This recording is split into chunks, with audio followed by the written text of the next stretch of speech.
The late October rain hammered against the windows of Maggie's Diner on King Street, turning Charleston's historic district into a watercolor of blurred street lamps and glistening cobblestones. Inside, the fluorescent lights buzzed with that particular frequency that only exhausted people notice, a sound that matched the hollow feeling in Claire Holloway's chest as she stared into her third cup of coffee. She'd been sitting in the cracked vinyl booth for 2 hours, watching the rain and avoiding her empty apartment.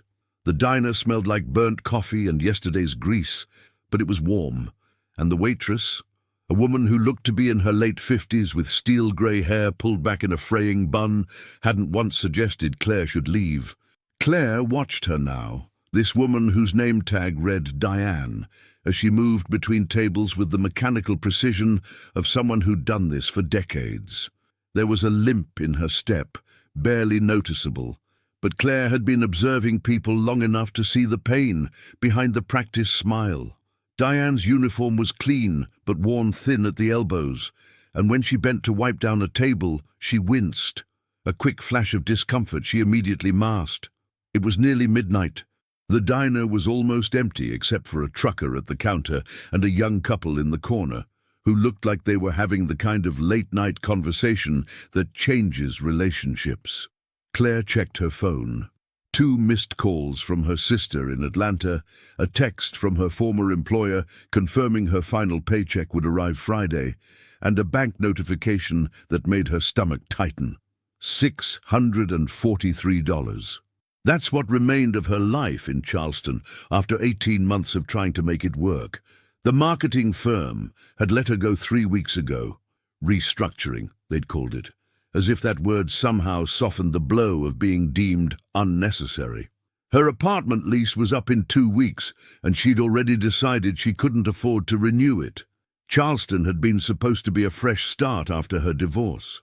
She'd imagined herself walking along the Battery at sunset, finding community in this city of church steeples and southern charm, maybe even falling in love again. Instead, she'd found loneliness in a beautiful package, a place where everyone else seemed to belong to something, while she remained perpetually on the outside looking in. Diane appeared at her table, coffee pot in hand. "Can I top you off, honey?" "No, I'm good, thank you." Claire offered a tired smile. "Actually, can I get my check?" "Sure thing." Diane pulled the slip from her apron pocket and placed it face down on the table. "You take care now. Roads are going to be slick tonight." As Diane walked away, Claire looked at the check. $7.50 for 3 coffees and a piece of pie she'd barely touched. She opened her wallet and pulled out a 20, one of only 2 she had left until her paycheck arrived. She was about to ask Diane for change when she noticed the woman had paused at the counter, one hand pressed to her lower back, her face tilted down in a moment of unguarded exhaustion. Something shifted in Claire's chest. Maybe it was seeing her own weariness reflected in someone else. Maybe it was the way Diane had let her sit here all evening without judgment, providing the only warmth Claire had felt in weeks. Maybe it was just that Claire understood what it meant to be tired in your bones, to smile when everything hurt, to keep moving because stopping meant facing exactly how hard everything had become. She looked at the 20 in her hand, then reached into her wallet and pulled out a $10 bill. Her practical mind immediately protested. That was money she needed, money she couldn't spare. But her heart, which had been so quiet lately, suddenly spoke louder. Claire placed the 20 and the 10 under her coffee cup, weighted down so the bills wouldn't blow away when Diane cleared the table. She didn't leave a note, didn't draw attention to it. She simply stood, pulled on her rain jacket, and walked out into the storm. The rain was cold and immediate, soaking through her jeans within seconds. Her car was parked 3 blocks away. She'd been too frugal to pay for closer parking, and by the time she reached it, she was shivering. But as she sat in the driver's seat, watching water stream down the windshield, Claire felt something she hadn't felt in months, a small spark of warmth that had nothing to do with temperature. She'd given away money she couldn't afford to give. It was probably foolish. It wouldn't change Diane's life, wouldn't solve whatever problems made her limp or work midnight shifts at a worn-down diner. But for one moment, Claire had been able to ease someone's burden, even just a little. And in a season where she'd felt powerless over everything in her own life, that small act of choice felt like reclaiming something essential. Claire started the car and pulled out into the rain-slicked streets, heading toward her nearly empty apartment in West Ashley.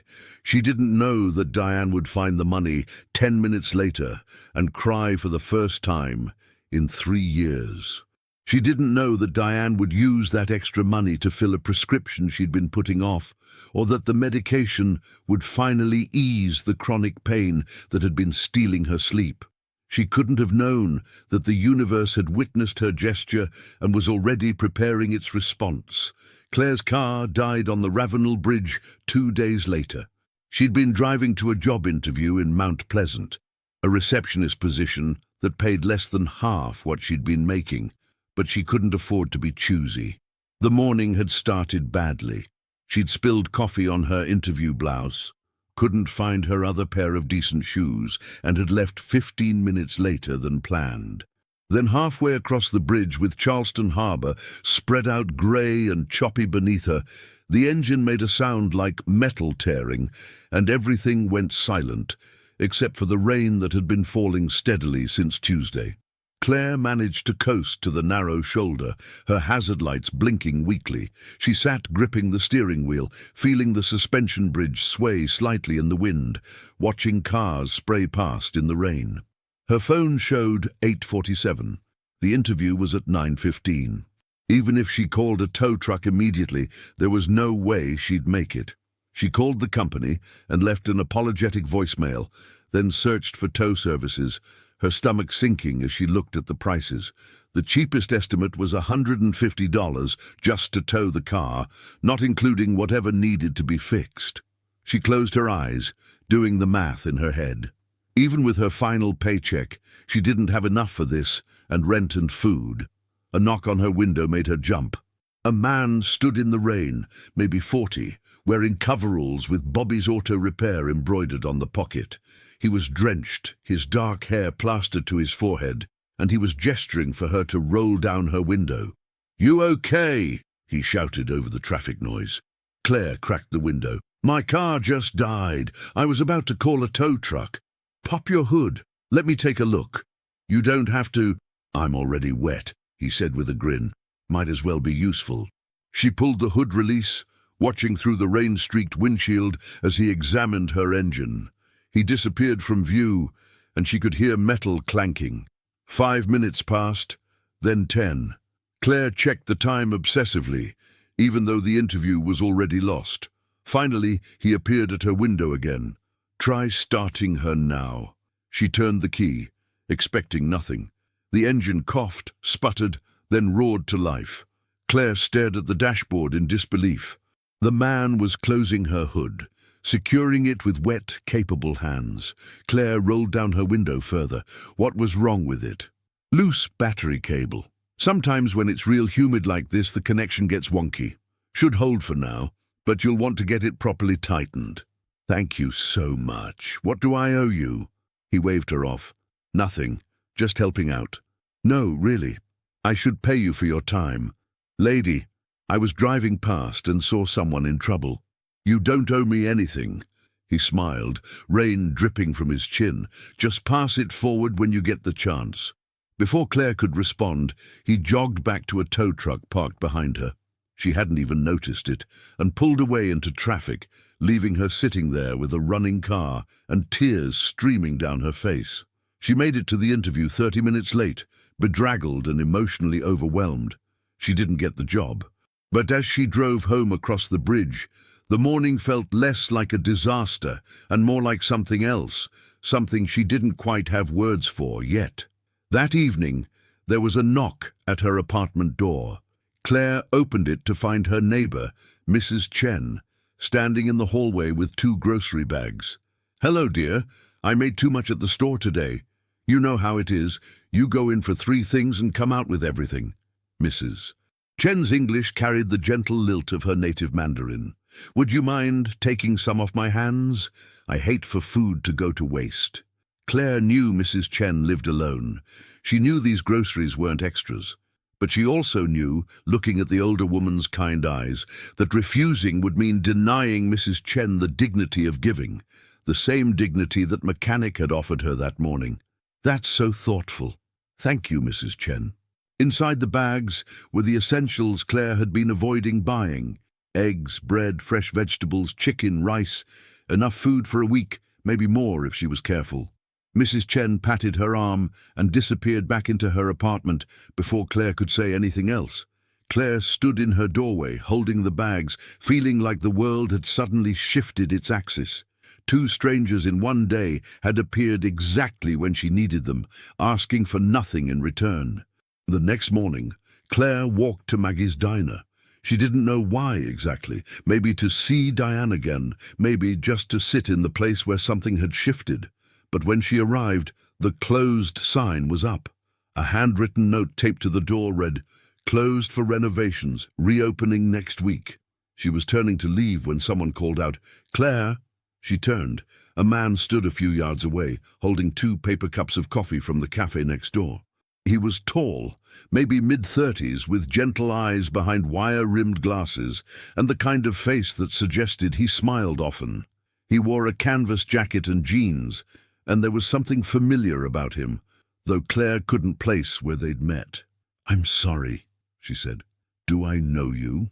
"We haven't officially met. I'm Marcus Webb. I saw you here the other night. I was working on my laptop in the corner booth." He held out one of the coffees. "You look like you could use this more than I need too." Claire wanted to refuse. She'd already been given so much, but something in Marcus's expression stopped her. He wasn't offering charity. He was offering connection. "Thank you," she said, accepting the warm cup. "I don't usually accept coffee from strangers. Technically, we're diner acquaintances now. That's at least one step up from strangers." His smile was easy, genuine. "You left that night before I could return my cup." "Diane told me what you did." Claire felt heat rise to her cheeks. "I didn't do anything. You left a $30 tip on a $7 check. Diane said it was the kindest thing anyone had done for her in years." Marcus's voice softened. "She wanted me to thank you if I ever saw you again. So, thank you." They stood on the rain-dampened sidewalk as early morning traffic hummed past. 2 people with paper cups, and the cautious beginning of something neither could name yet. "Are you friends with Diane?" Claire asked. "I come here a lot to write. She keeps my coffee cup full and doesn't mind when I occupy a booth for hours." He paused. "I'm a writer, working on a book about interconnection, how our small actions ripple outward in ways we never see." "That sounds interesting." "It's slow going. Turns out writing about connection is easier than finding the right words for it." He took a sip of his coffee. "What about you? What brings you to this particular corner of Charleston?" And somehow, standing there on King Street with the morning sun finally breaking through the clouds, Claire found herself telling this near stranger about her divorce, her job loss, her dying car, and the strange series of kindnesses that had followed her gesture at the diner. Marcus listened without interrupting, his attention complete and unhurried. When she finished, he was quiet for a moment. Then he said, "Maybe the world was just waiting for you to remember that you're not alone in it." Something in Claire's chest loosened, a knot she hadn't known she was carrying. "I don't usually talk this much to people I just met," she said. "Good thing we're diner acquaintances then," Marcus replied with that easy smile. They exchanged phone numbers before parting, and Claire walked home feeling lighter than she had in months. She didn't know yet that Marcus would become the person who changed everything. She didn't know that every act of kindness she'd received was just the beginning of the world's response to her gesture. But she was starting to believe that maybe, just maybe, goodness was something that circulated back. Marcus called 2 days later. Claire was in her apartment, surrounded by half-packed boxes, trying to figure out how to fit her life into the smallest possible space. Her landlord had been kind about the lease. She could stay through the end of November if she paid a prorated amount, but she still didn't know where she'd go after that. Moving back to Atlanta meant admitting defeat. Staying in Charleston meant finding a way to afford it. Her phone buzzed with an unknown number. She almost didn't answer. "Claire, it's Marcus, from the diner."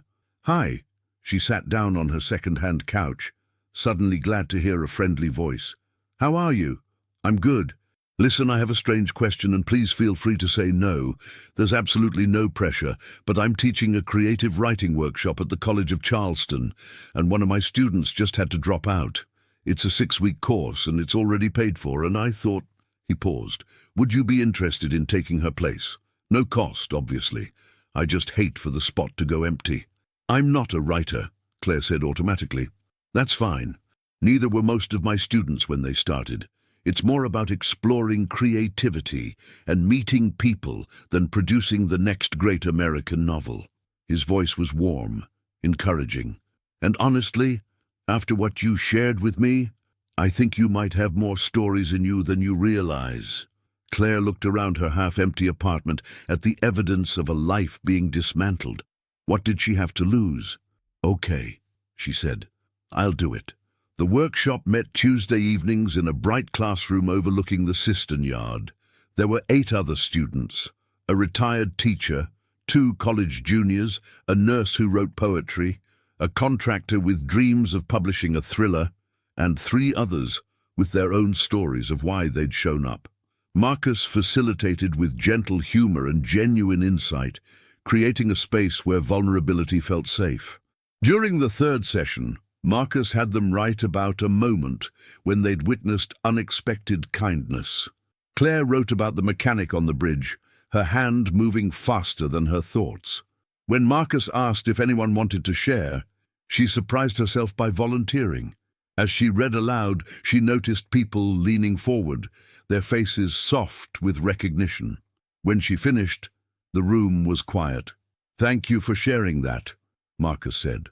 "Does anyone else have thoughts?" The retired teacher, Patricia, spoke up. "It reminds me of something my grandmother used to say. The universe keeps a ledger, but it doesn't work on our timeline. Maybe all those kindnesses were just debts being paid that you didn't even know existed.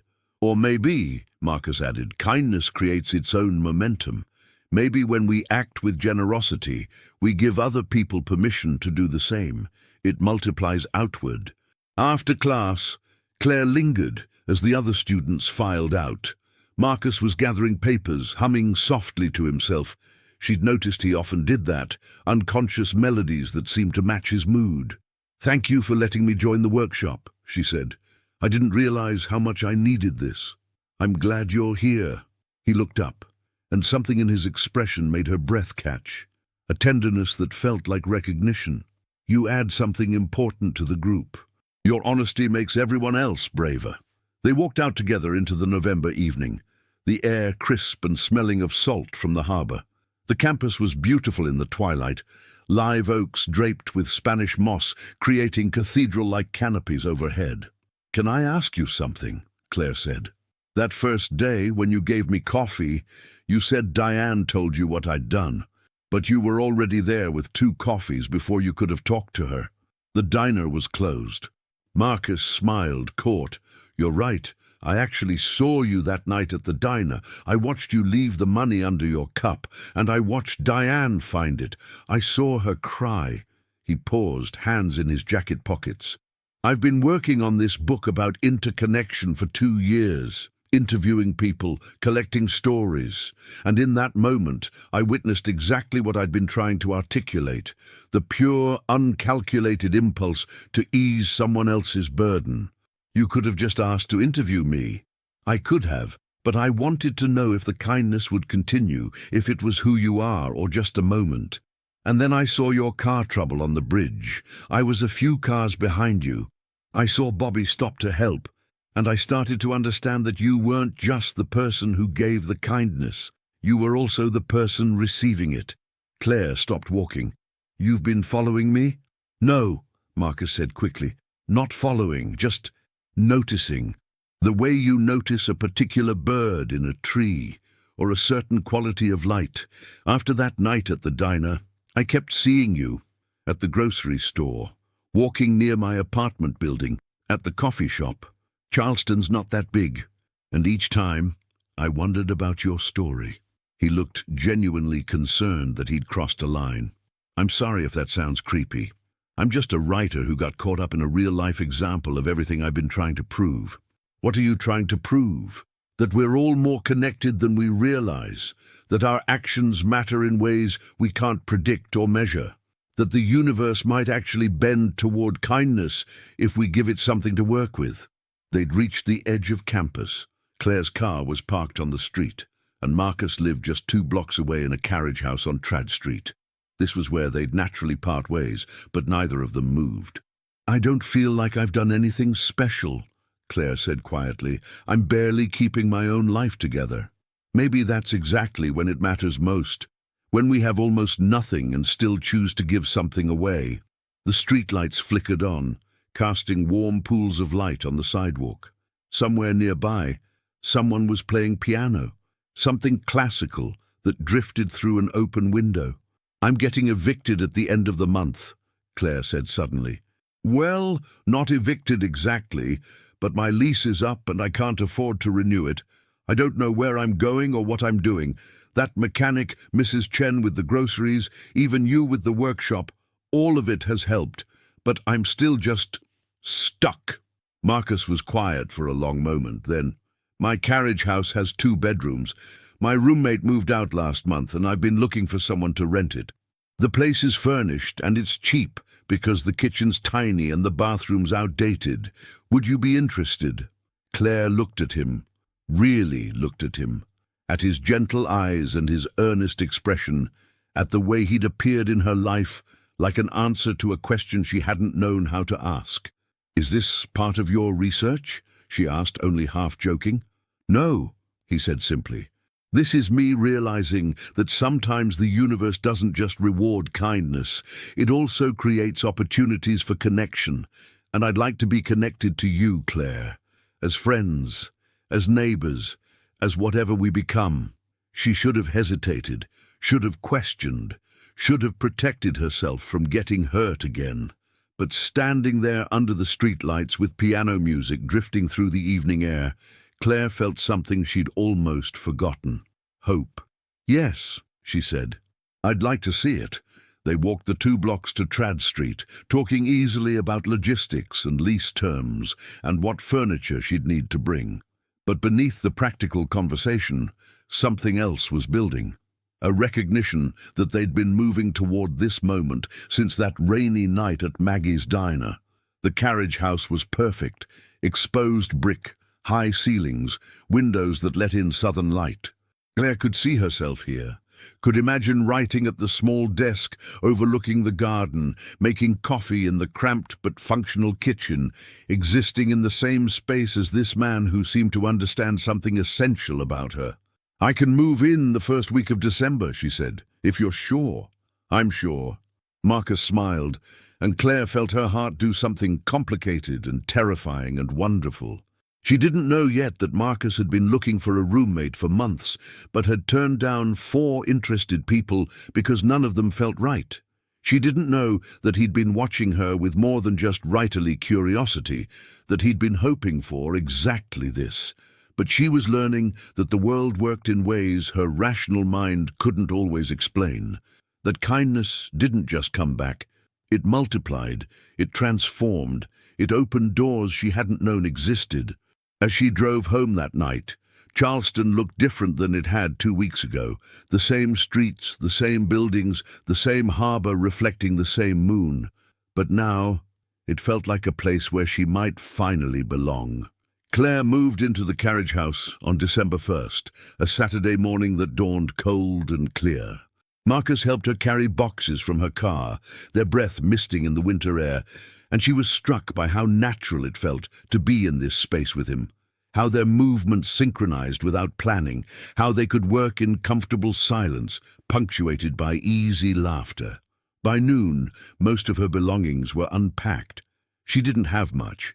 18 months in Charleston had taught her to live light, but what she had felt right in this new space.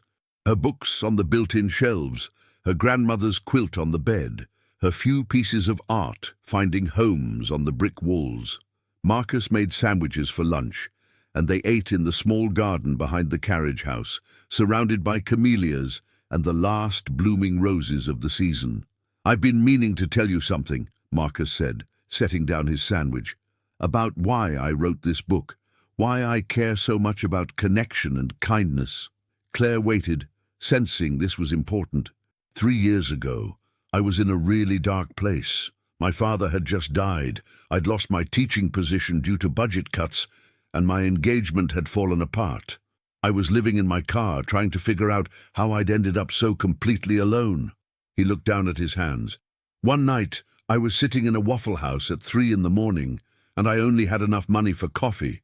The waitress saw me sitting there, and when I went to pay, she told me someone had covered my meal. I thought it was a mistake, but she insisted, said a man had been sitting at the counter, saw me, and paid for whatever I ordered before he left. Did you ever find out who it was?" "No, and maybe that was the point. He didn't want recognition or thanks. He just saw someone struggling and chose to help." Marcus met her eyes. "That night changed something in me, made me start paying attention to how often these small miracles happen if we're watching for them. Started me on this path of documenting and understanding them. That's why you notice me at the diner. That's why I notice everyone at the diner. Why I watch for the moments when people choose generosity over self-preservation." He reached across the table, his hand hovering near hers. "But with you it was different, because I saw someone who gave, even when they had almost nothing to give. And I wanted to know that person." Claire felt tears building. "I wasn't trying to be noble. I was just sad and tired and wanted to do something that felt good. That's exactly why it mattered." His fingers finally touched hers, tentative and warm. Pure kindness doesn't come from abundance. It comes from recognizing ourselves in someone else's struggle. They sat in the December garden, hands touching across the table, while Charleston hummed with life around them. Claire thought about the chain of events that had led her here: a dissolving marriage, a lost job, a dying car, a $20 tip in a worn-down diner. Each disaster had contained within it the seed of something else, something that was slowly becoming clear. "I need to tell you something too," she said. "When I left that money for Diane, I wasn't thinking about karma or the universe or any of it coming back to me. But ever since then, it's like I've been followed by grace. And I keep waiting for it to end, for things to get hard again, because that's what I've learned to expect." "What if they don't?" Marcus asked gently. "What if this is just what life looks like when we're open to receiving what we've given?" Over the next few weeks, Claire discovered what it meant to live in connection rather than isolation. The writing workshop became a place where she explored not just words, but her own story, excavating the pain of her divorce and the fear that she'd never be enough for anyone. Marcus read her work with attention and care, seeing in her words what she couldn't yet see in herself: resilience, wisdom, the capacity to transform suffering into something meaningful. They fell into an easy rhythm as roommates, coffee together in the mornings, quiet evenings when he wrote and she read, dinners where they talked about everything and nothing. Marcus introduced her to his friends, a diverse group of artists and teachers and thinkers who welcomed her without question. Claire found herself laughing more, sleeping better, feeling like the tight fist of anxiety in her chest was finally beginning to open. She also found a job. Not the corporate position she'd lost, but something better, working at a non-profit that provided job training for women re-entering the workforce after incarceration. The pay was modest, but the work felt meaningful in ways her marketing job never had. She met women who'd survived impossible circumstances, who'd made mistakes and were trying to rebuild, and she saw in them the same determination she'd needed to survive her own recent years. One evening in late December, Claire and Marcus returned to Maggie's diner. It had reopened the week before, freshly painted and slightly updated, but still recognizably itself. Diane was there, looking healthier than Claire remembered, moving between tables with less pain and more energy. When she saw them, her face lit up. Well, look who's here, my favorite customers. They sat in a booth, and when Diane brought their coffee, she slid into the seat across from them, something Claire had never seen her do. I wanted to thank you properly, Diane said to Claire. What you did that night. I know you didn't want recognition, but I need you to know what it meant. That money paid for medication I'd been putting off. Within 2 days, the pain I'd been living with for 3 years started to ease. I could sleep. I could move without wincing. And for the first time in a long time, I could imagine a future that wasn't just about enduring. Claire's eyes filled with tears. I'm so glad. But that's not even the best part, Diane continued. Because of feeling better, I finally had the energy to take an online course in bookkeeping, something I'd wanted to do for years. Just finished last week, and I got a job offer at an accounting firm. I start in January. I'll finally be able to stop working nights, to have weekends, to live like a normal person. That's wonderful, Marcus said, smiling. And I wouldn't have any of it if this woman hadn't left a tip she probably couldn't afford.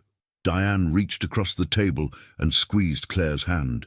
You gave me my life back. I don't know how to repay that. You don't need to repay it, Claire said, her voice thick with emotion. Just do the same for someone else when you get the chance. After Diane left, Claire and Marcus sat in silence, holding hands across the table. The diner was busy around them, full of people eating and talking and living their lives, each carrying their own stories of struggle and grace. I've been thinking, Marcus said, about my book, about what I'm really trying to say, and I think I've been approaching it wrong.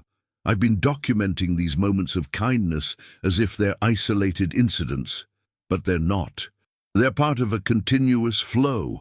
We give, we receive, we give again. It's not transactional.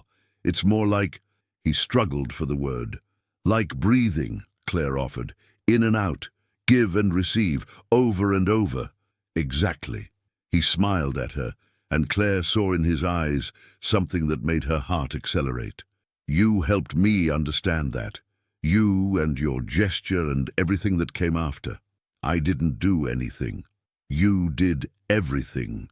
You remembered that we're all connected, even when everything in your life was telling you to focus only on yourself, and the world responded by showing you that connection back. They left the diner as light snow began to fall, a rarity in Charleston that made the city look like something out of a dream. They walked slowly back to the carriage house, snow dusting their shoulders, their hands still linked. At the garden gate, Marcus stopped. I need to tell you something, and I hope it doesn't change anything between us, but I can't keep pretending it's not true. Claire's breath caught. Okay, I've fallen in love with you. Not because you're my roommate or my student or even because you're interesting for my book, but because of who you are, someone who gives even when she has almost nothing, someone who's learning to receive grace, someone who's braver than she realizes. He cupped her face in his hands, snow melting in his hair. I don't want to pressure you. I just needed you to know. Claire thought about all the moments that had led her here, the broken marriage that had forced her to start over, the job loss that had stripped away her illusions of security, the dying car on the bridge, the $20 tip that had started everything. Each thing that had seemed like an ending had actually been a doorway. I love you too, she said. And I think I have since that first morning when you gave me coffee and listened like my story mattered. When they kissed, snow falling around them in the quiet garden, Claire felt something click into place, not just with Marcus, but with herself, with Charleston, with the whole intricate web of connection that held the world together. She'd been so afraid of needing people, of being vulnerable, of giving when she might get nothing back. But all of that fear had only kept her lonely. The truth was simpler and more radical than she'd understood. We're saved by each other over and over in countless small ways that add up to a life worth living. Kindness wasn't something you did once and forgot about. It was a practice, a way of moving through the world, a choice you made again and again to believe in connection even when everything argued for self-protection.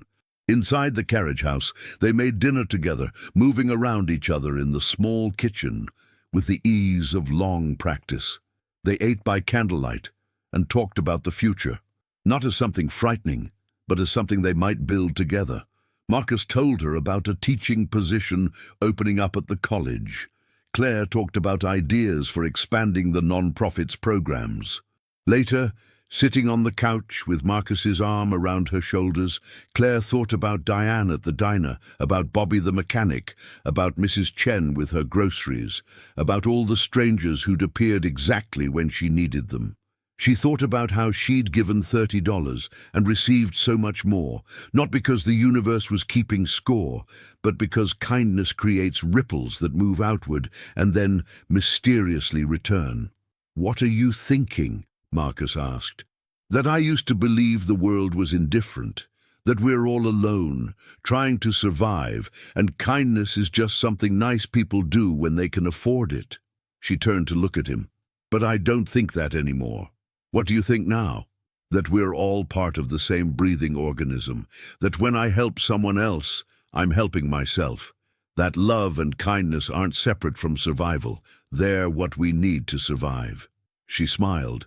"And that sometimes miracles look like mechanics and neighbors and writers who notice when you need someone to notice you." Marcus kissed her forehead. "Write that down.